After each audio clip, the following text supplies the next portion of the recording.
আসসালামু আলাইকুম। আশা করছি আপনারা সবাই অনেক অনেক ভালো আছেন এবং সুস্থ আছেন। আজ আমরা একটি এন্ট্রি লেভেল বাজেট সেগমেন্টের স্মার্টফোন নিয়ে আলোচনা করতে যাচ্ছি। হ্যাঁ, আমাদের কাছে রয়েছে আইটেল A60 4G। এই স্মার্টফোনটি বাংলাদেশের মার্কেটে 2GB 32GB র্যাম এবং রম ভেরিয়েন্টে এসেছে। প্রাইস নির্ধারণ করা হয়েছে 7,590 টাকা। সো ভিউয়ার্স, আজকের ভিডিওতে এই স্মার্টফোনটি নিয়ে বিস্তারিত আলোচনা করব।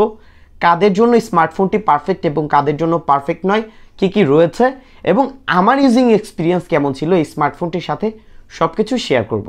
সো কথা বাড়াতে চাই না, আপনারা দেখছেন আপনাদের প্রিয় channel JK Techberry YouTube channel.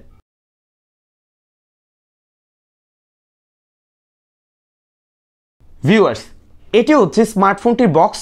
So চলুন দেখে নেওয়া যাক স্মার্টফোনটির বক্সে আমরা কি কি পাচ্ছি এবং আলোচনা করব এই স্মার্টফোনটির ডিজাইন এবং বিল্ড কোয়ালিটি নিয়ে। স্মার্টফোনটি বক্সটি ওপেন করলেই প্রথমেই পেয়ে যাবেন একটি silicon hard case back cover, পাচ্ছেন একটি সিম ইজেক্টের পিন, একটি earphone, type A to type B একটি ক্যাবেল এবং 5 ওয়াটের একটি অ্যাডাপ্টার, এবং সর্বশেষ পেয়ে যাচ্ছেন আইটেল A60 4G মডেলের স্মার্টফোনটি। এই স্মার্টফোনটির ডিজাইন বা আউটলুক দেখে অনেকটাই টেকনো স্পার্ক গো 2023-এর মতোই দেখতে। হ্যাঁ, হুবহু সেম। স্মার্টফোনটি ব্যাক প্যানেলটি ফ্ল্যাট করা হয়েছে, তবে এখানে আমরা টেক্সচার ডিজাইন দেখতে পাচ্ছি। রেয়ার প্যানেল একটি ফিঙ্গারপ্রিন্ট সেন্সর রয়েছে, যা প্রাইস অনুযায়ী আমার কাছে বেশ ফাস্ট এবং অ্যাকুরেট লেগেছে। রাইট প্যানেলে পাচ্ছেন পাওয়ার বাটন এবং ভলিউম লকার। লেফট প্যানেলে পেয়ে যাচ্ছেন ডেডিকেটেড সিম ট্র্যাপ পয়েন্ট এবং উপরের দিকে রয়েছে একটি 3.5mm ইয়ারফোন পোর্ট। নিচের দিকে পাচ্ছেন microphone, type B charging port এবং স্পিকার গ্রিল। এটার সাউন্ড কোয়ালিটি এই প্রাইস অনুযায়ী অ্যাভারেজ ছিল, এক্সেপশনাল কিছু নয়। স্মার্টফোনটির ফ্রন্ট প্যানেল ইউজ করা হয়েছে একটি ইউ নচ ডিসপ্লে। এই প্রাইস অনুযায়ী এই স্মার্টফোনটির ডিজাইন আপনার কাছে কেমন লেগেছে অবশ্যই কমেন্ট করে জানাতে ভুলবেন না। বাট আমি আমার পার্সোনাল ওপিনিয়ন দিলে আমার কাছে মোটামুটি অ্যাভারেজ লেগেছে, যদিও কিছুটা কপি করেছে, বাট প্রাইস অনুযায়ী স্মার্টফোনটির ডিজাইন কিন্তু বেশ ভালো। ডিসপ্লের ক্ষেত্রে এই স্মার্টফোনটিতে ইউজ করা হয়েছে 6.6 ইঞ্চির IPS HD+ রেজুলেশনের 60 হার্জের একটি ডিসপ্লে, যার viewing angle, content watching experience আমরা অন্য সকল IPS ডিসপ্লেগুলোর মতোই পেয়েছি। বাট এই প্রাইসের মধ্যে এটা কিন্তু একটি বিগ স্ক্রিন, সো আপনার মাল্টিমিডিয়া এবং কন্টেন্ট ওয়াচিং এক্সপিরিয়েন্স হবে অসাধারণ। স্মার্টফোনটি র্যামের দিক থেকে 2GB র্যামে পাচ্ছে এবং রম হচ্ছে 32GB এবং আপ টু 128GB পর্যন্ত এক্সটার্নাল মেমোরি কার্ড ইউজ করার অপশন রয়েছে। এই স্মার্টফোনটি মূলত বেসিক ইউজারদেরকে টার্গেট করে নিয়ে আসা হয়েছে, কেননা এখানে যেহেতু আমরা 2GB র্যাম পাচ্ছি, আপনি নর্মাল যে অ্যাপগুলো রয়েছে সেগুলো অনায়াসে 6 থেকে 7টি অ্যাপ রিসেন্টে রেখে স্মার্টফোনটি ইউজ করতে পারবেন। বাট অতিরিক্ত অ্যাপ যদি আপনি এটা রিসেন্টে রেখে ইউজ করতে যান, সেই ক্ষেত্রে অ্যাপ ওপেনিংয়ে বেশ কিছুটা টাইম লাগবে এবং মাঝে মাঝে কিছুটা ল্যাগও ফেস করেছি। সো আপনারা যারা খুবই বেসিক ইউজার আছেন, তারা অবশ্যই এই বিষয়টাকে মাথায় রেখেই স্মার্টফোনটি পারচেস করবেন। বাট আপনি যদি হেভি ইউজার হয়ে থাকেন বা আপনার র্যাম রমটা কিছুটা বেশি প্রয়োজন হয়, সেই ক্ষেত্রে র্যামের দিক থেকে এই স্মার্টফোনটিকে ইগনোর করতে পারেন। পারফরমেন্সের ক্ষেত্রে এই স্মার্টফোনটিতে আমরা পেয়ে যাচ্ছি একটি ইউনি অ্যাসোসি 28 ন্যানোমিটার আর্কিটেকচারে বিল্ড করা একটি প্রসেসর। হ্যাঁ, বুঝতেই পারছেন খুবই বেসিক ইউজারকে টার্গেট করেই এই প্রসেসরটি দেওয়া হয়েছে। স্মার্টফোনটিতে আপনারা যে অ্যাপগুলো ইউজ করবেন অবশ্যই চেষ্টা করবেন লাইট অ্যাপগুলো ইউজ করার, এতে করে লং টাইম স্মার্টফোনটি ইউজ করতে পারবেন। বিশেষ করে যেমন Facebook, YouTube, Instagram, WhatsApp, imo, এই সকল অ্যাপ।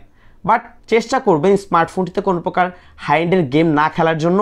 মাঝে মাঝে চাইলে বেসিক কিছু 2D গেম খেলতে পারবেন, বাট না খেলাই আপনার জন্য বেটার হবে।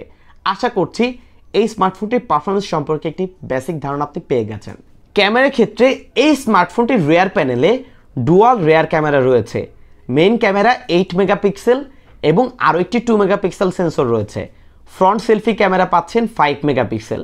স্মার্টফোনটির ক্যামেরা ইউআইতে কিছু বেসিক ফিচারই দেওয়া রয়েছে।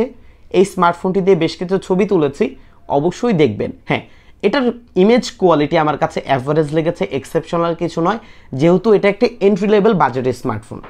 এখন পর্যন্ত যারা ভিডিওতে লাইক করেনি, এখনই একটি লাইক দিয়ে দিন, কমেন্ট করুন এবং সাবস্ক্রাইব না করে থাকলে অবশ্যই চ্যানেলটি সাবস্ক্রাইব করুন।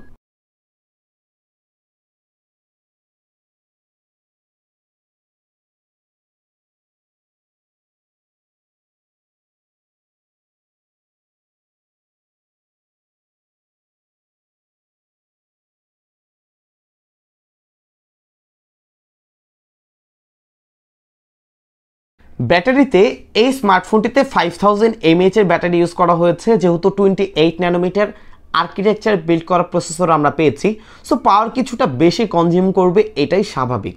স্মার্টফোনটি তারপরও বেসিক ইউজ করলে অনায়াসে একদিন পার করে দিতে সক্ষম।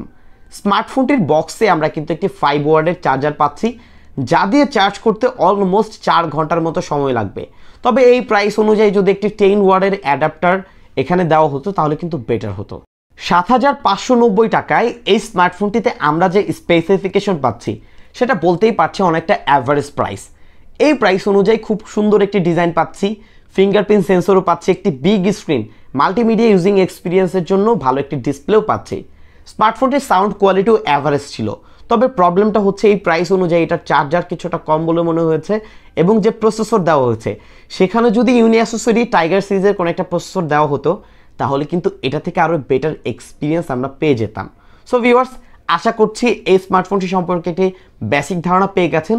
যদি আপনার মনে হয় যে এই প্রাইস অনুযায়ী এই স্মার্টফোনটি আপনার জন্য একটি অপশন হতে পারে, তাহলে এই স্মার্টফোনটি আপনি পারচেস করতে পারেন।